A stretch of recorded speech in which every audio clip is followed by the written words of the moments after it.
So welcome to the Node.js Next 10 meeting for October 11th, 2023. Sorry, we're a bit later getting started in the public discussion, but we got a little bit sidetracked in some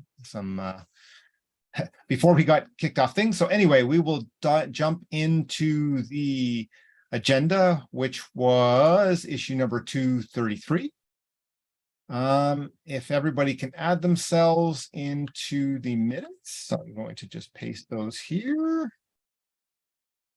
And I will add myself. So I think we had discussed before we started the live stream that we're going to spend most of the rest of the meeting on the next deep dive, but I'm going to very quickly go through some of the other things on the agenda. The Next 10 Collaborator Summit technical priorities. I'm just looking to see if there's anything to chat. Any update on that, Jean? Or so you say it should now be closed, right? Yes, I will just review that, but I think it can be closed. I will just check that today just to be sure. Okay. Okay. Sorry. Corporate support and contribution. I think that's kind of related to the next deep dive discussion, so I'll just leave that there. The metadata proposal for docs, I don't think there's an update this time. I know it's still on Claudio's list, but he's got lots of stuff going on. So review the easy retros from the Collab Summit update and do updates as appropriate. I think we should still do those reviews, right? I know that you've PR'd them in, right? I didn't yet. I started, but okay. I need to finish that. Okay. And I don't remember if it's, I think, okay. So this one was an old one from last year. Okay. Let me check, because there's one where the technical priority updated the Node.js repository, the base one. I just need to find which one that needs a review. Let me see.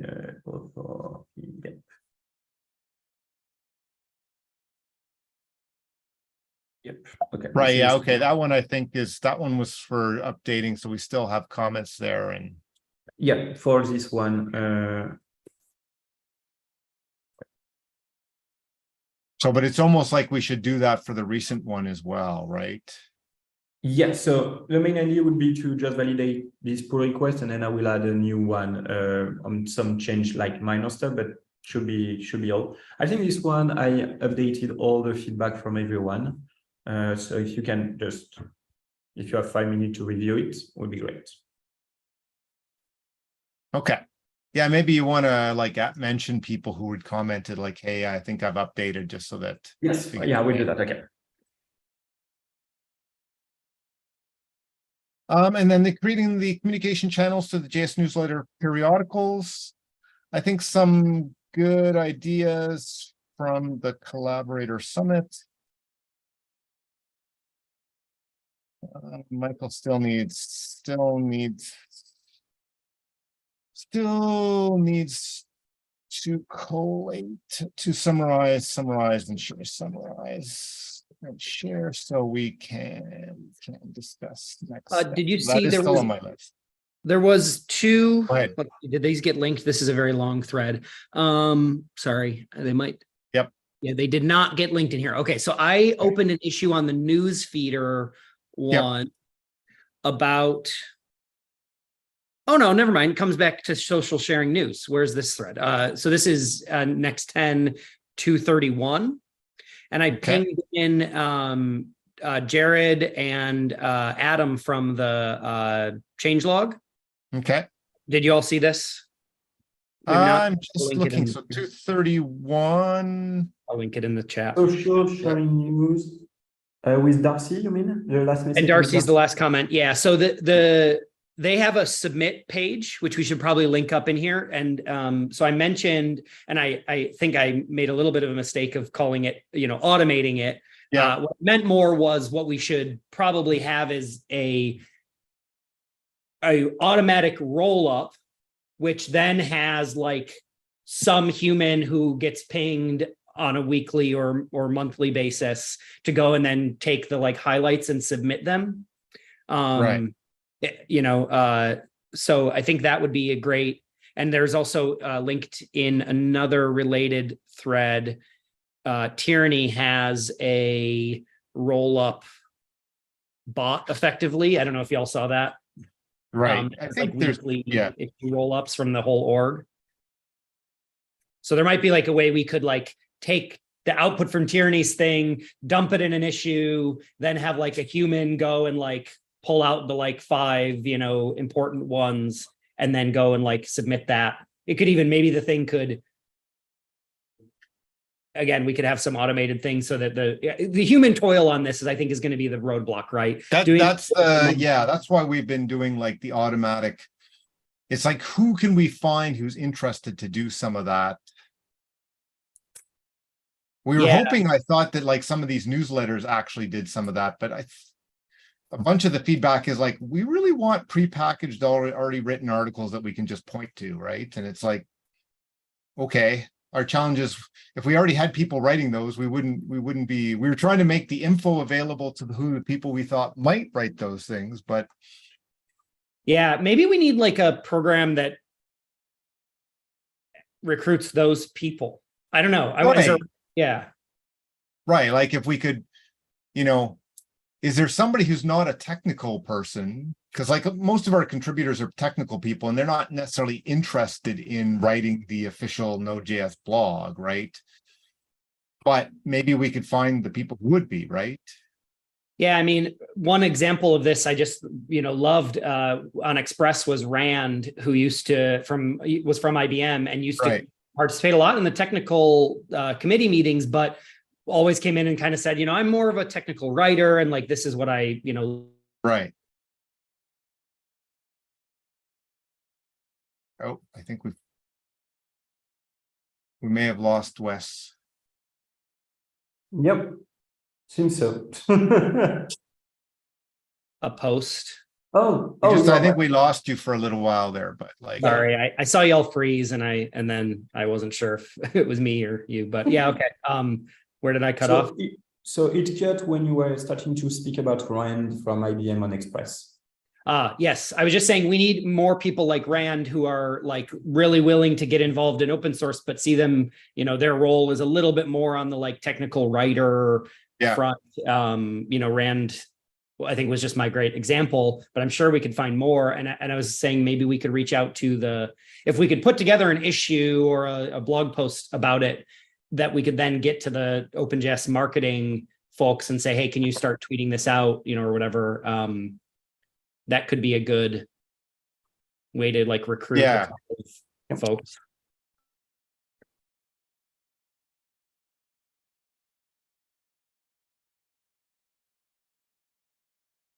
Yeah, so maybe write a blog post with the ask, right? Yep. And also a bit linked to that. So I think Red Hat and IBM did a blog post and you are part of it, Michael, about we were at Bilbao, this is what happened, the main key point and stuff like that. I think that's something that should be done at the OpenJS level also, to have a feedback from people that didn't join or stuff like that. I think that could be great to have a view from a prism that is not one specific company, but just this is what happened. Right. It's like like for those ones, we write them, it's like, hey, it's from our company's perspective. It's a little bit of PR for ourselves. It's a little bit but so like, it's like, who would we get to write the generic one that's not, obviously it can't be like, hey, I'm like, a Red Hat person. This is the Red Hat OpenJS blog post, if you know what I mean, right? I think for me, it should be done through the scope of someone joining, let's say, coming for the OpenJS part, just because there is video recording of the talks, it's published, but basically almost no one goes there and stuff. I think it could be great to have an article about, oh, by the way, 2 weeks ago, this is what was discussed. We have a list of people that presented, and you give a small extract for each one, and you put the link of the talk on YouTube or something like that, just to have a way to find, because today, if I want to review a talk that you did, or like some people did at an event, I will be like, West Bilbao on OpenJS channel or stuff like that because I was there and I remember names like West name and stuff like that. For someone else, it will be very hard to find it.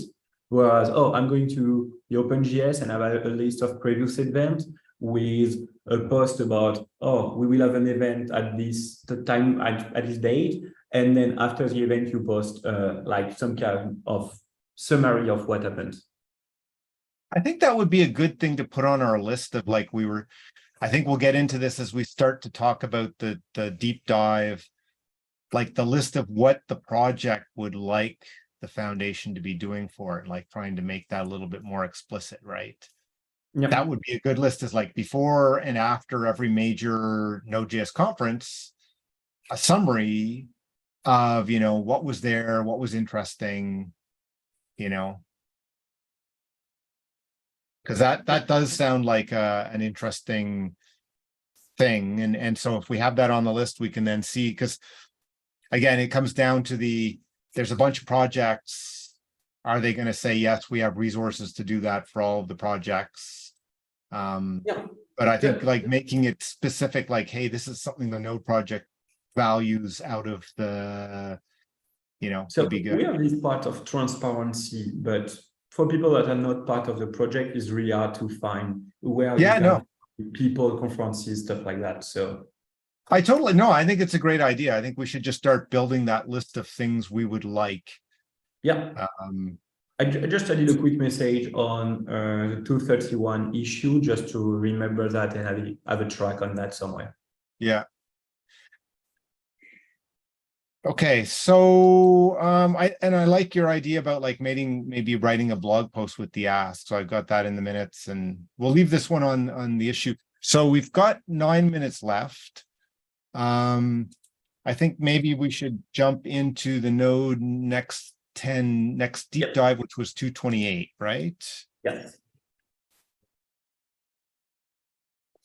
And I think, do you want to just give a quick summary of your suggestion?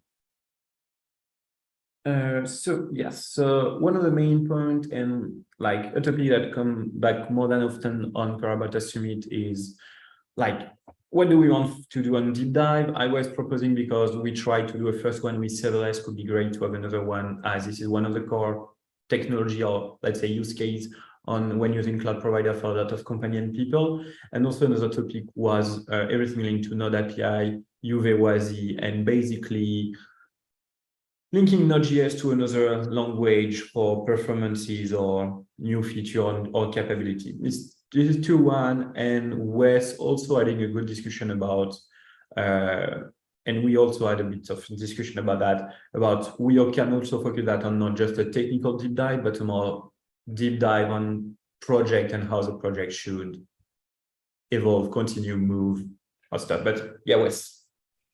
Yeah, and I'll sort of give my thoughts on why I think this would be a really valuable deep dive. So, you know, we have, I think, done a lot of work, and actually this is one of the reasons why we delayed the start of the meeting. Michael mentioned that we have a lot of great work on the technical priorities, but what we sort of sidetracked on there was that we haven't done a whole ton of work on the more project growth priorities and things that are sort of around the technical parts. So the idea here is maybe there's a lot of value to be had in discussing things like, what does the Node.js project want from the CPC and the OpenJS Foundation? What types of events do we want? Where does the funding go? How does the funding come in from corporations? What could we ask for or do to help incentivize more corporate funders to come in through any of the channels, but also, you know, obviously one of our primary ones is the foundation. And so having a deep dive specifically to try to put together, I think maybe a couple of things. One would definitely be an artifact that is like a request, like this is what the Node.js Foundation wants for the next 10 years from our participation in the OpenJS Foundation. And that could cover a whole bunch of things. I think another thing would be, and maybe this fits under that, but would be, what do we need from our corporate partners and sponsors? Is that money? Is that, you know, like a list of things that that sort of would support the project, again, outside of just the technical priorities. So I think the deep dive like topic would be sort of maybe an umbrella of that, and then we could maybe branch out from there and actually like drive those initiatives after. Yeah, that makes a lot of sense to me. Like, definitely we've made good progress on the technical side, and like I think we should continue to review them and make sure that like we tweak that as we go forward in each of our collaborative summits. But to be honest, there hasn't been any major change in that, and our survey confirmed that we're fairly well aligned. So I think shifting our effort to focus on like support and growth of the project versus the technical side as a next 10 group makes a lot of sense to me going forward. And sort of like you said, so I'm just trying to make sure I've got all your things in notes. So like the first one was, what does the project need? One from the foundation. How to grow corporate support was the other one. Was there a third one that I've missed?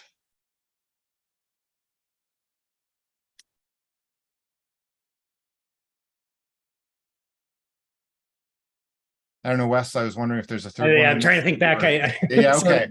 I think but those are two good ones. Yeah, the main one really is like, I think let's put together a document that just is, this is what the Node.js project needs from the foundation. I think the rest of the stuff maybe kind of in some ways fits under right anyway. So okay. Right. So I think those two are like two interesting, like, yeah, what do we should open an issue maybe to start that discussion and to start, maybe we don't have enough time, but like we could spend a meeting to basically say, like, can we outline what some of those things are? And like, how do we then go to the larger project to answer that question? And then similarly, the how to grow corporate support, I think that one's still sort of interesting, and there's an issue open for that. And I think one of the ideas was like actually setting up the deep dive to around like, let's see if we can get our current corporate sponsors in the foundation and ask and meet with them and say like, well, what value are you getting now? What would make it more valuable? And so forth. So maybe those are the two deep dives that we should plan on putting together, right? And go ahead, Wes. Yeah, one other thing that I think we should do, I think we should have, maybe it comes after the deep dive. I'm not actually sure. To be honest, I was thinking maybe it needs to come before, but having some private, candid conversations with companies and folks from these companies that are part of our ecosystem to understand more. So like, I think about this kind of like user interviews, except, we're talking more about like, corporate sponsor interviews to make sure we understand what that is. And I say private just specifically so that, we can ask the tough questions and stuff like that. Right. And get really good. You see those as kind of a one-on-one, or we try and pull in a number of companies at the same time? I don't think a number of companies at the same time. I think that's right. The idea would be that we as the project want to make sure we understand the real story here. What is it that you want? And we don't want to risk those folks being worried about, sharing internal company information or policies or whatever in a public setting. Like we want to make sure that we say this is confidential and I like actually what we'd probably want to do is preface it and say, we are doing confidential interviews to better understand what you need out of the project from a non-technical standpoint and what drives your decision making on funding and these other participation aspects. And we want this to be confidential between you and a couple of people involved in the Node project specifically, and then we'll share anonymized information back to the project to help drive decision making or something like that. And even, I think it's something that should be done, like would be great with a lot of people, but should be done almost constantly to have global feedback on how it evolved, not just like basically. So it's maybe not a good word, but people funding the foundation and participating are like customers with a lot of quote. And basically, even if we are not a business, we don't produce goods for everyone to consume and to use. Technically, it's almost the same part of because if everyone is living in the Node.js ecosystem, no one will support the foundation either tomorrow. So you also have a link on what the need of the company. And I think it's also a good point on, for example, in constituent, we always assume on the next 10 survey that it is people that answer, but we never try to group that per company, which could be also give us another view of. Unfortunately, we're at time and I have to drop off, but I put a few notes in the minutes if you want to add any additional thoughts. But it sounds like we should, we've got some concrete next steps on those, and so we can start actioning them between now and the next meeting and go from there. Good. Okay, thanks. Thank you. Talk to everybody in GitHub and next time. Bye.